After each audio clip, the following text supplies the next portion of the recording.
Like I said, I think there's.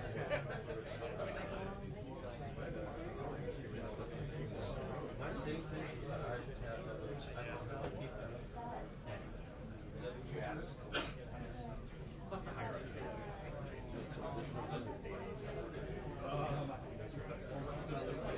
Oh, you know her?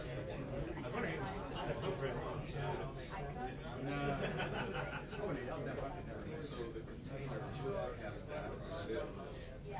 I did read it like. I got you.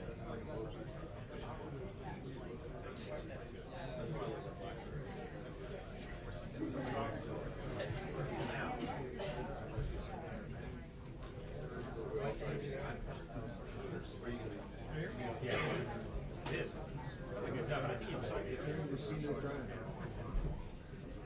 Exactly. I'm trying to wake you up in my room at 10:30. Still a chance to come down. I think it makes sense. Trying to figure out. Given that he's been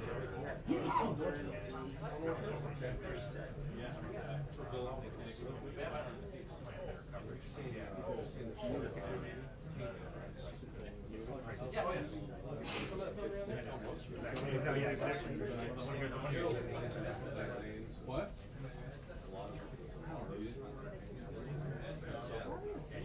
Why do I need it? I know what I'm going to do.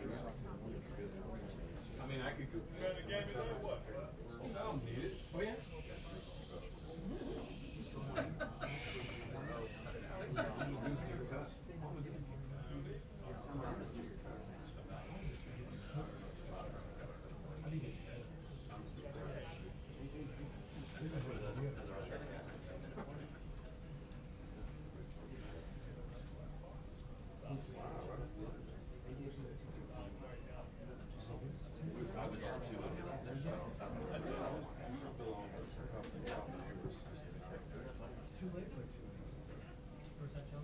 In Pittsburgh. Which, of course, is head on it.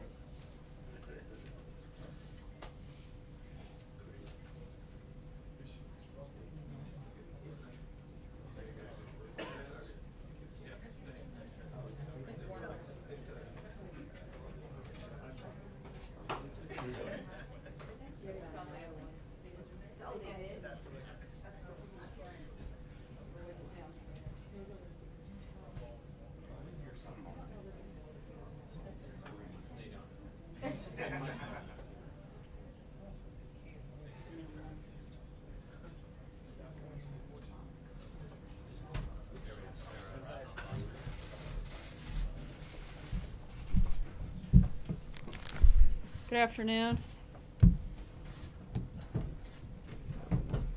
This morning we had the honor of joining the President at the Pentagon to observe the anniversary of September 11th with the families and survivors of the horrific attack on our homeland that took the lives of 2,977 of their brothers, sisters, sons, daughters, mothers, fathers, husbands, and wives 16 years ago.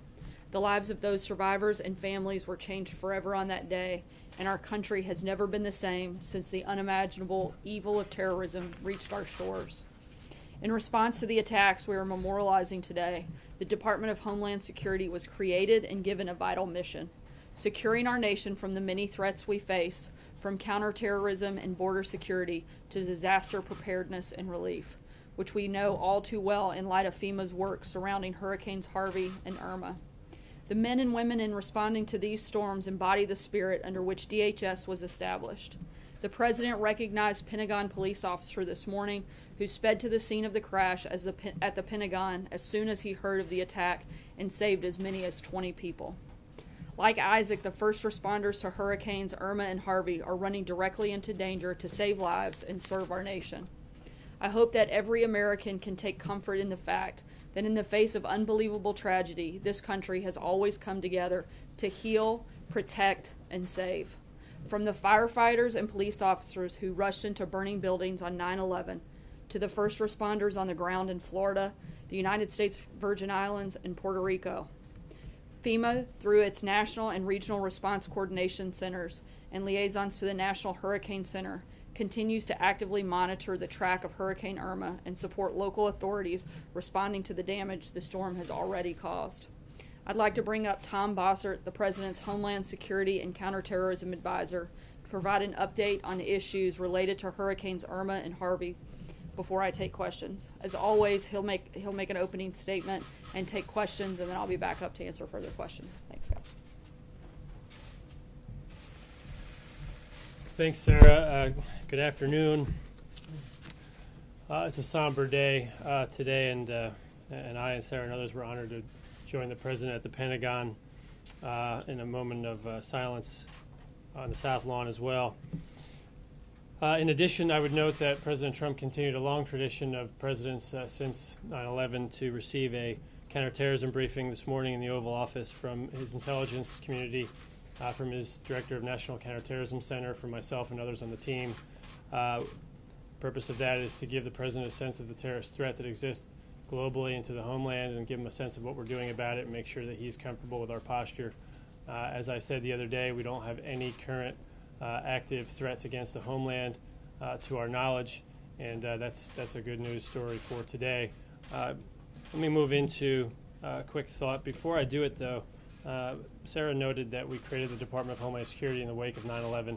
I would note that the government engaged in a massive reorganization of its structures and efforts to create a National Counterterrorism Center, to create a Department of Homeland Security, an Office of the Director of National Intelligence, a U.S. Northern Command, which you've seen now marshal resources in an expert fashion for this storm, a combatant command in the United States of America, and Cyber Command, which you've seen recently President Trump elevate to a full combatant command. And so we've marshaled our resources and we've organized them in a way to confront the threat of terrorism, but also to organize ourselves in a way that will allow us to respond to any event, from a man-made hazard to an unfortunate terrorist attack, but also to a hurricane. So let me see if I can today talk to you about what we've done.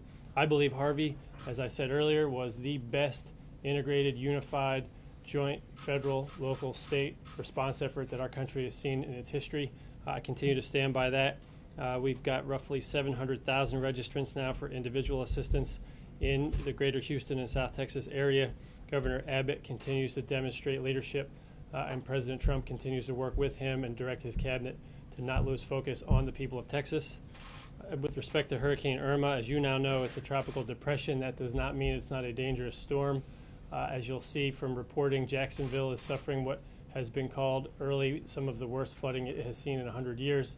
And so the category might be reduced, but the effects on Jacksonville, for instance, when you combine storm surge and wind, might now replicate that of a Category 3 storm, even though it's a tropical depression. So as that flooding is ongoing, we have life-saving, life-sustaining operations underway, and we are prayerful that there are not people right now trapped by floodwaters.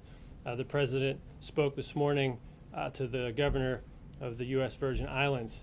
Governor Mapp expressed, and I joined that call, his thankfulness to our administration's help, but to the U.S. government providing such a rapid response and an ongoing response, I would add. So if I could on that, I'll speak to it later. But the mobilization of our military in response to the storms in Puerto Rico and the U.S. Virgin Islands is the largest ever mobilization of our military in a naval and marine operation. And we now have an Air Force carrier deployed in this effort. This is the first ever as well. So we have the largest flotilla operation in our nation's history to help not only the people of Puerto Rico, the people of the U.S. Virgin Islands, but also of St. Martin and other non-U.S. islands affected, and the people of Florida. With respect to Puerto Rico, the President spoke to the governor of Puerto Rico this morning around 11:30 a.m., and they discussed similarly how happy they were with the federal response to their needs. The governor communicated to the President that they still have a large island-wide power outage problem that we are addressing as soon as we can. And then Florida, if I can speak to Florida, I think Governor Scott has been demonstrating an outstanding leadership instinct in pressing forward, continuing the message of getting people out of harm's way, which, by the way, is an ongoing effort. The storm is still hitting the United States in Georgia and South Carolina. It'll move up through an inland flooding problem in Tennessee, maybe North Carolina, as we see the storm progress.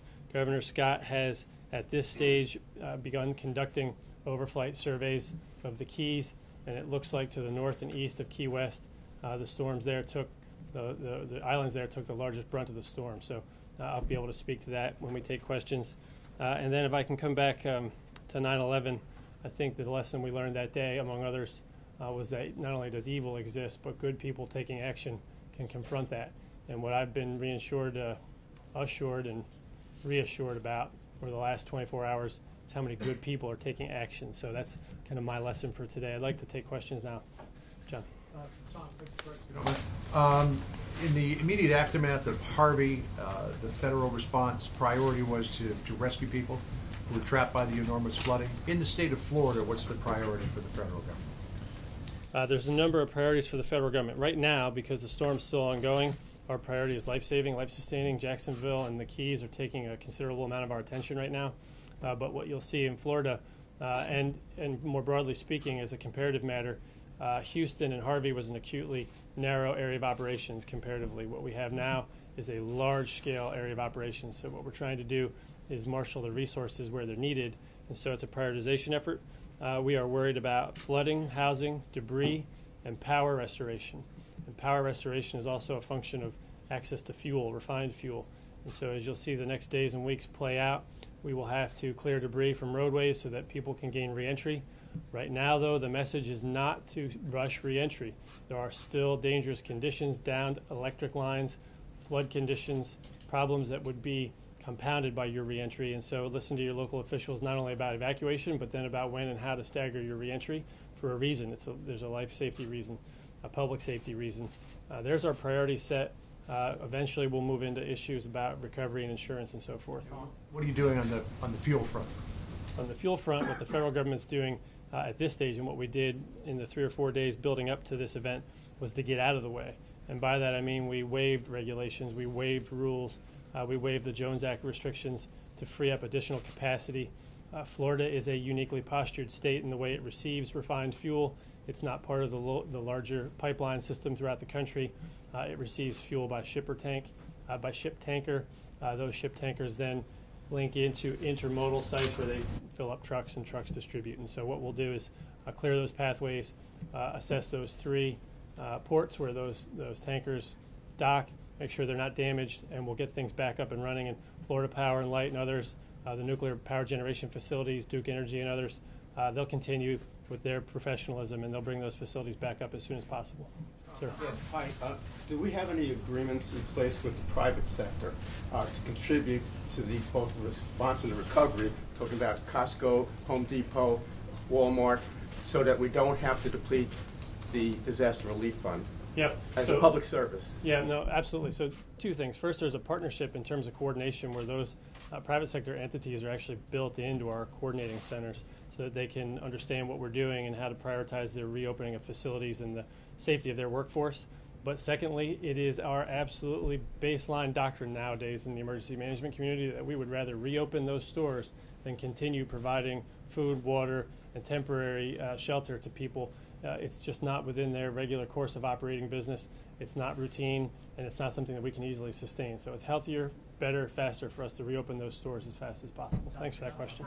Sure. Mr. Prosser, the previous administration saw a connection between climate change and homeland security, and that the frequency and intensity of powerful storms like Harvey and Irma could pose a problem for future administrations. You could have FEMA budgets that can't keep up with the demand when you have powerful storms hitting the country. Is that something that you think this administration should take a look at? We know the President pulled out of the Paris Climate Accord. Are these storms giving this administration some pause when it comes to the issue of climate change and homeland security? I was here in the 2004 cycle of hurricanes, 4 and 6 weeks that hit Florida. I think what's prudent for us right now is to make sure that those response capabilities are there. Causality is something outside of my ability to analyze right now. I will tell you that we continue to take seriously the climate change, not the cause of it, but the things that we observe. And so there's rising floodwaters, I think 1 inch every 10 years in Tampa, things that would require prudent mitigation measures. And what I said from the podium the other day and what President Trump remains committed to is making sure that federal dollars aren't used to rebuild things that will be in harm's way later or that won't be hardened against the future predictable floods that we see. And that has to do with engineering analysis and changing conditions along eroding shorelines, but also in inland water and flood control projects. So Yeah, and just to follow up on that, when you see 3 Category 4 hurricanes all on the same map at the same time, does the thought occur to you, geez, you know, maybe there is something to this climate change thing and its connection to powerful hurricanes? Where you just separate the two and say, boy, these are a lot of big hurricanes coming our way?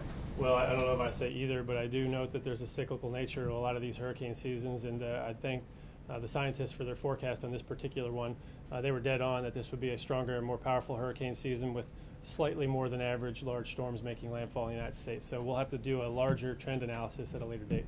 Sir? Yeah, follow up a little bit on just the budget. What kind of pressure? You've had wildfires in the West, 2 major hurricane strikes. So what pressure on the federal government's budget has these natural disasters put, and how are we going to react to it? Are there going to be programs cut? Are there going to be reassessments of what goes on in order to rebuild the infrastructure? Is going to take several years. Yeah, I think the President and Director Mulvaney and others started the process of a bipartisan discussion on this point. I think right now we have plenty of resources to get through this. That was the nature of the appropriation that we saw, and the second appropriation that we will see at the end of this month, subject to the regular course of order in a fiscal year. We'll ask for a third, perhaps fourth supplemental appropriation for the purpose of rebuilding. We'll do it smartly to the previous question, but in terms of pressure on the budget, this is a disaster relief fund issue. It's funded a little bit differently, and I have every belief that this president will end up with proposals, as he started his administration with, that will lead to a balanced budget. But to get too far into how that works in the politics is way outside my lane, and I'll... Just to follow up, at any point in time, as you're taking a look at this issue, is there any chance that FEMA, the EPA, and some of the places that were cut will see more money go into their budget? I think that we'll put money in as money is needed to address the needs. So I think what you'll see here is the same trend that I alluded to earlier. 2004, we had a large spike in disaster relief funding, but we also had to elevate the cap on flood insurance, and we'll probably end up having to do that again here. You'll see, though, over a longer span of time, even the flood insurance budget is red and black again, based on claims and based on premiums. So we'll analyze it in that fashion, but I don't have any prediction for you on that. Ma'am in the middle. I asked you 2 weeks ago about Harvey, and you said, I asked you about housing, and I wanted to know if you had an update on the issues of housing, since now we've got Harvey and now Irma and what else is coming along the way. Can you give us an update as to locating housing for those who've been displaced? Locating housing in Texas? Housing in Texas, housing, Yeah. I mean, for those who need housing, be it Texas, be it outside of the state, what Okay. have you, for the moment. So I'll answer both. So in Texas, again, going back to praising the governor, he's done what we haven't seen done so well in the past, and that is he's owning the housing problem with a task force that he's initiated. He's also assigned a person to be in charge of long-term recovery, and there's 4 or 5 solutions to the housing problems in Texas. Of course, some of them are short-lived, and what you'll have to do is find short-term solutions. People can stay in their home. It's been flooded. When the drywall's ripped out, when the repairs begin, they're going to have to find another place to live temporarily. So we try to find hotel solutions. In some cases, FEMA has initiated a manufactured housing solution where they'll put a mobile home or travel trailer on your property that you can live in for a period of time while your home's being repaired. Those are the ideal solutions when there's enough acreage on your lot for that housing unit to sit. You can then move back into your home, and we can remove that temporary unit. That's essentially the option that we have right now. The third option, of course, is just distance. So there's available rental stock, but you have to draw a larger circumference as people move away from their homes and into rental stock available farther away. So we have some analysis done on the available rental stock and the available manufactured housing stock. We can get that to you after the podium brief here. In Florida, we'll have a slightly different issue, but we haven't assessed yet entirely what the damage is. So that Like the same model almost? Florida will be the same model, but remember, it's a peninsula and it's a wider scale problem, and it's been a larger swath storm. And so what we'll do there is assess whether those are the right models or whether we have to apply some different creative solutions. If we do, we have the authorities and we have the budget to do so, and we'll make sure people are taken care of. And during the Bush years, there was a very big concern about the mobile homes. And then they wound up having issues with formaldehyde. Is that all cleared up, all of that concern before? There was a big concern about mobile home communities just being in place after Katrina. Is that kind of out of the mindset now, or is it still part of the mindset? No, the mindset of making sure that people have a safe place to live is still very much alive. What we do as a government is purchase available manufactured housing. We don't make it. and we purchased it off the open market. I think the open market has improved their building practices, and I think that we've improved through that experience in knowing who to buy from and who not to buy from. I also understand that problems of ambient air quality continue to persist in our everyday lives. So I don't know how much formaldehyde's in this room right now, but I do know that formaldehyde is a carcinogen at any level. So the point here is that we take it very seriously, and we'll make sure we message very seriously the importance of basically ventilation. So, but to my knowledge, we buy off of a better market now, and we provide that solution in a more tailored and responsible manner. If I could maybe come forward. Hey, Tom, a couple questions about the conditions in Florida. First of all, more than half of Floridians are now without power. It's usually a very local issue, but this is a catastrophe of a much grander scale. When is it your assessment that people in Florida can expect to get their power back? And what's the federal government's role in making that happen? So my numbers now are somewhere north of 5 million. If the number's higher, I don't know if that constitutes half the people in Florida, but I'll take your word for it. Households and businesses, so it's a lot more. It's a significant number. To the extent that a customer might have 4 people in the household, you'll see that number increase. The number of people then would be 4 in a home. The number of customers would be 1. So that's the difference. The idea here is, as I said earlier, we all have a joint role in this. Florida Power and Light, Duke Electric, others will all be bringing forces to bear here. The U.S. government brings to bear a number of forces that are imperative to the restoration effort, like pushing debris out of the road and clearing roadways. Yesterday, what we saw was not just the reports of, but the actual evidence of. This will be the largest ever mobilization of line restoration workers in this country, period, end of story. They were already mobilized yesterday. They were at the Daytona Speedway. We will have line restoration workers from every company in this country, from states all over the country, but also from Canada, coming to Florida to help restore the lines. And so in Florida, unlike in Houston where they're buried power lines, in Florida they're all strung on poles. So we have to restore the poles, restring the lines, and the way that process works is they restore the plant, then the subplant, then line by line into each road, and then house by house. And you can't hook up each house until the homeowner makes sure that it's safe. You don't want to burn the house down with flood damage and corroded lines and so forth. So it is a literally joint effort, from federal clearing to public and private partnerships to line restoration efforts that are partnered in the for-profit and regulated world, all the way through to the individual homeowner. So that's how that process works. What's your assessment of how long that's going to take? I would caution people to be very patient here. Between re-entry and that process, we could have power down in homes for the coming weeks. Now, I don't want to cause any panic in Florida, and I'll come to a question here next. There are hospitals and nursing homes and other facilities that have generator power to provide services that are necessary. And there, the concern is providing fuel to those generators should they run out. And from that perspective, the federal government provides a great deal of fuel, a great deal of transport assistance through Transcom and other contracts, and we give that fuel to the state and locals, and they distribute it to those, I said wholesale and retail distribution, that's the best analogy. They distribute it to those facilities, and so that's our role there as well, and we expect that to happen seamlessly. Sir? Thank you, Tom. Is preventing price gouging in the state of Florida a federal responsibility, or is that up to state officials in Florida and local officials? It can be both, and I think you'll hear from the Attorney General later, so I'll let him explain to you what he'll do to prevent fraud. I think he's going to announce an effort on that this week, and I think you've already heard Pam Bondi announce that she is conducting active gouging and anti-fraud practices when there are state and local laws at play. So both is the answer, but I can tell you that neither officials, the Attorney General of the United States or the Attorney General or Attorneys General of the states, are going to tolerate gouging. I think that's something that people ought to think twice about. Sir? There is a possibility of a third and fourth supplemental for disaster relief. Can you tell us how much money the administration wants included in those supplementals, and are you going to put language raising the cap for flood insurance in that legislation as well? So on the first point, no. The reason we pursued this approach is we're trying to make sure that we have responsible estimates as opposed to making wild guesses now. We're going for the amount of money we need to get through this response operation phase, and as we transition into recovery, we'll analyze the damage, figure out how much money we might need, and go up for another responsible request. If we got that wrong, then we'd go for another if necessary. It's not necessarily wrong, but if we estimate a world and find actuals don't meet those estimates, then we'll go up and rectify. With respect to flood insurance, we'll see how many claims come in, but the flood insurance program had $8.6 billion roundabout available to it. If claims exceed that amount, we'll go up and ask for the cap to be raised. Sir. I was hoping you could drill down a bit more on the efforts to evacuate Americans in the Caribbean. You described the military mobilization. I know that the State Department has stood up a task force, and they're working around the clock in their operations center. Can you assess those efforts, and can you give a message to Americans who are right now in dire straits in the Caribbean who might be listening to this? What should the expectation be for an evacuation?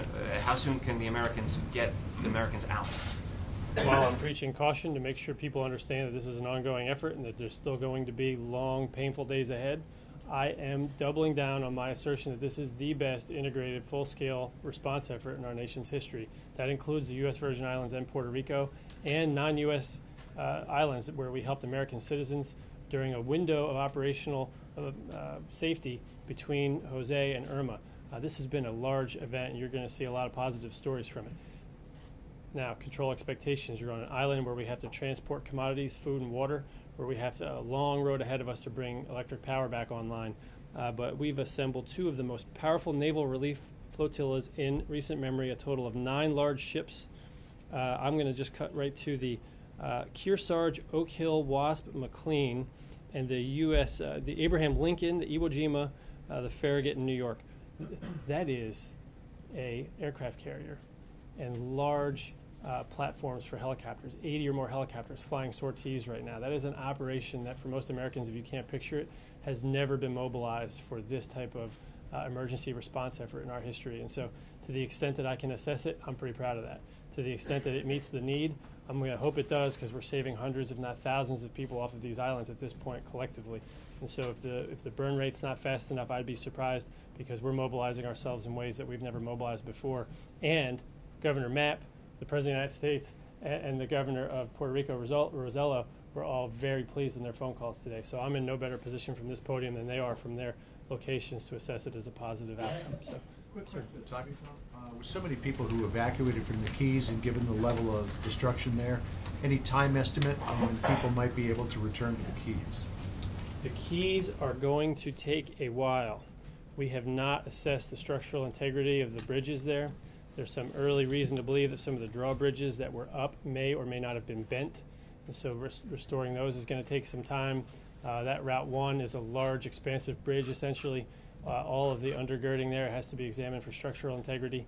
I would expect that the Keys are not fit for re-entry for regular citizenry for weeks.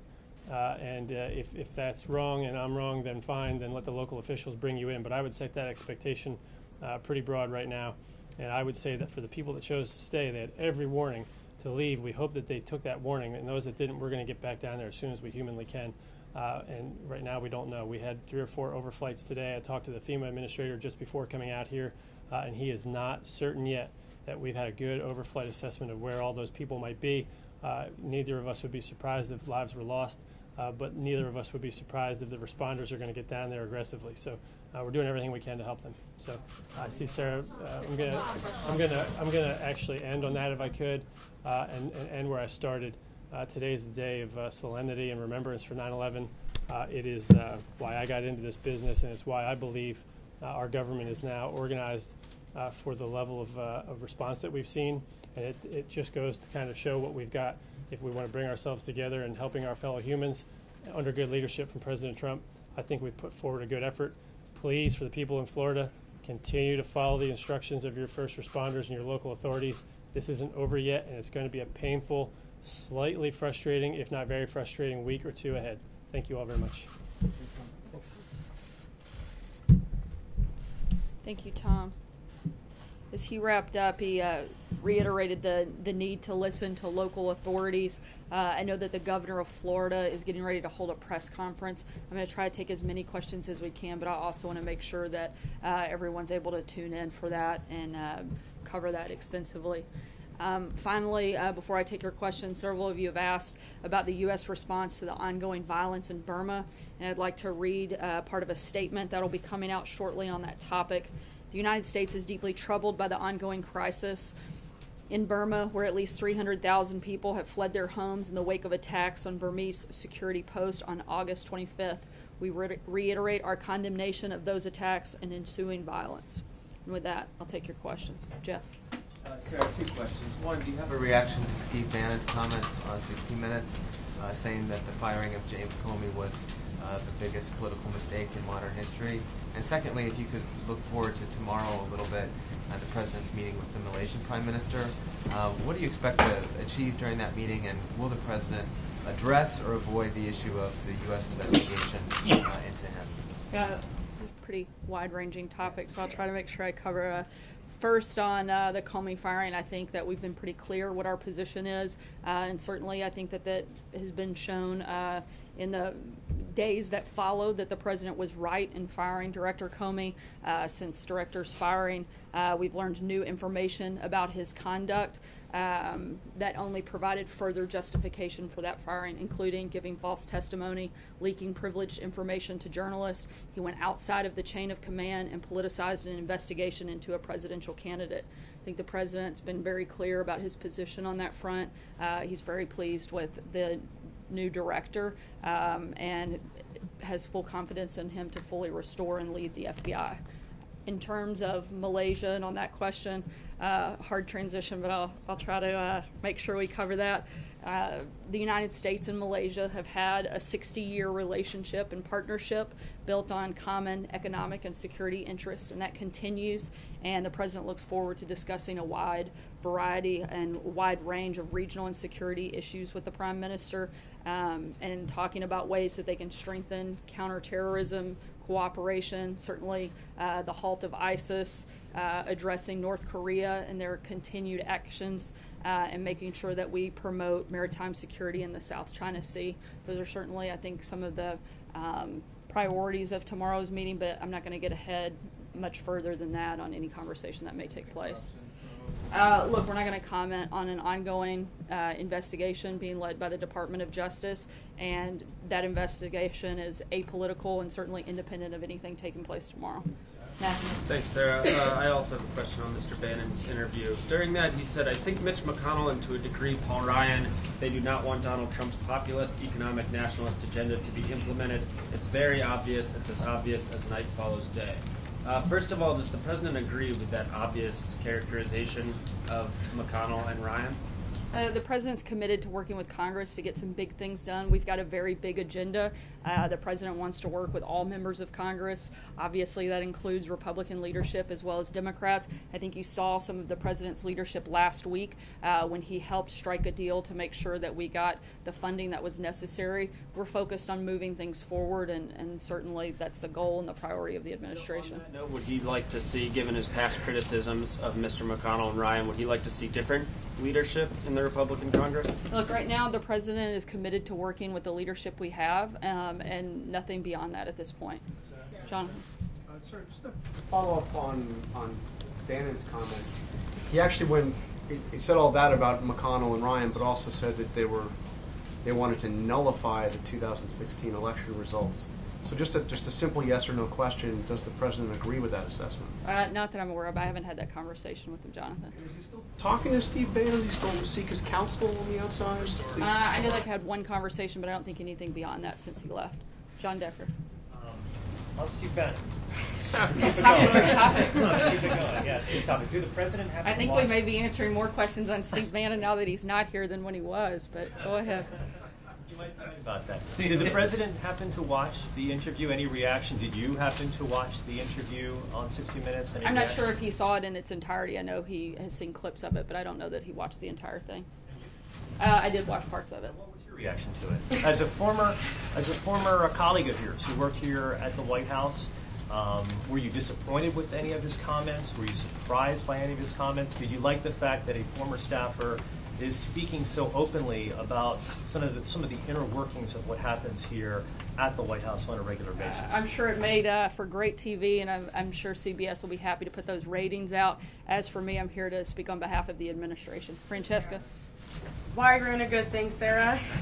Keep on Is that what this is, a good thing? Staying on the topic of Steve Bannon, another comment he made was that Dreamers should consider self-deporting when their work permits run out.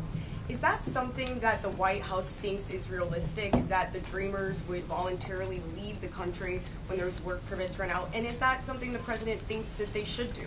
The administration's been clear what our position is. We're hoping that Congress will step up and do their job and fix this problem and implement responsible immigration reform, and addressing that problem would be part of it. Just like the thing with weed. Last week, Nancy Pelosi told the Congress the president would sign the DREAM Act. Is that accurate? Would the president sign the DREAM Act? Again, the president and the administration are looking at responsible immigration reform, and part of that would be part of that process, but we want to do something that addresses a multitude of issues. And again, Congress has 6 months to do their job. We're very hopeful and confident that they will. In his 60 Minutes interview, Steve Bannon said that this discussion over DACA could lead to a civil war in the Republican Party. How and why is he wrong about that? I think that Steve always likes to speak in kind of the most extreme measures. I'm not sure that I agree with that. Jonathan? On a different topic. Oh, wow. In recent weeks. Maybe you get 2 questions then. In just a matter of weeks, 2 storms that have been categorized as once in 500 years or even longer, major events have hit the United States. In light of that, has the president given any thought to reviewing his decision to leave the Paris Climate Accords? I'm not sure specifically on the Paris climate deal, but as he said at the time, the goal is to always do our very best when it comes to taking care of the environment and taking proper steps. The United States is one of the best in the world at doing this. We want to continue to do that. But right now, the administration is focused on the recovery and relief efforts. And as Tom said a few minutes ago, we'll look at that analysis once we get through the coming days and focus on the recovery and relief and saving life effort taking place. Hallie? 2 questions. To follow up on John's question a little bit here, and since you said you do speak for the administration, can you clarify whether the president believes human activity contributes to climate change? The president's addressed this already. I'm asking you to address if that's changed given these storms. I don't think that it's changed over the last several weeks, and again, he's addressed his opinion on that several times since. Actually, on something that happened back on August 10th, as you know, which is the president declaring that he wanted to have a national emergency when it came to the opioid crisis. It has now been more than a month since he said that. That's a delay for a president who likes to do things quickly, as he has often said. Is the president taking this seriously enough, and when does he intend to declare this emergency and actually get the ball rolling on that? Absolutely taking it very seriously. The commission and members of the administration have continued to meet and work on the details of that national declaration, and that's certainly a big priority for the administration, and we'll continue to focus on pushing that through. It's taking so long. We know this is a president who likes to snap his fingers. It's a much more involved process, and that's something that they're working through on the legal side, the administrative side, and making sure that it's done correctly. Ask about Steve Mnuchin. Tricky, Bender. He and Cohen are going up to the Senate tomorrow to talk to the Budget Committee. What do they want that budget resolution to look like, and does the administration support the House budget? Look, I don't want to get ahead of their conversations, and I'll let Secretary Mnuchin, I think, plans to address that in further detail tomorrow. John? I want to Steve Mnuchin real quickly. He took some criticism last week from Republicans for his handling in the debt deal. What does the president think of Secretary Mnuchin's performance so far? The president has confidence in Secretary Mnuchin and is glad that he is part of the effort working with Gary Cohn to get tax reform done this year. Just to drill down a little bit on what you said a moment ago regarding James Comey, you said that he was responsible for giving false testimony. Do you believe that Comey either perjured himself before Congress or at the very least misled Congress in his testimony? I think that's something probably for DOJ to look at, not me. I'm not an attorney. Jen? 2 questions, one on the Equifax leak and one on tax reform. If a big tax reform bill doesn't pass by December, would the president support adding middle-class tax cuts to the end of the year tax extender bill that the Congress has to pass? We're focused on making sure we get a complete tax reform package. That's the goal. You would support? Right now, that's the focus, and if that doesn't happen, we'll look at other options at that point. Americans' personal data security after the Equifax leak, is more regulation warranted for the handling of Americans' personal data? I think this is something we have to look into extensively. Tom Bossert will be one of the primary people taking the lead on that front, and certainly something we have to explore all the best ways to make sure that Americans are protected in that sense. Thank you. Was the president disappointed by Steve Bannon's comments on 60 Minutes? I'm not sure if he was disappointed in the comments. And separately, Did Steve Bannon warn the president that firing James Comey would be the biggest political mistake in modern history? I'm not aware that conversation ever took place. As I mentioned when we started, the governor of Florida has a press conference that will be starting here in a few minutes. We make sure everyone has the opportunity to tune in. The press team will be here, and we're happy to answer any questions, particularly if you have anything beyond Steve Bannon. We'll be even more than happy to answer. Thanks, guys. Tim Scott meeting.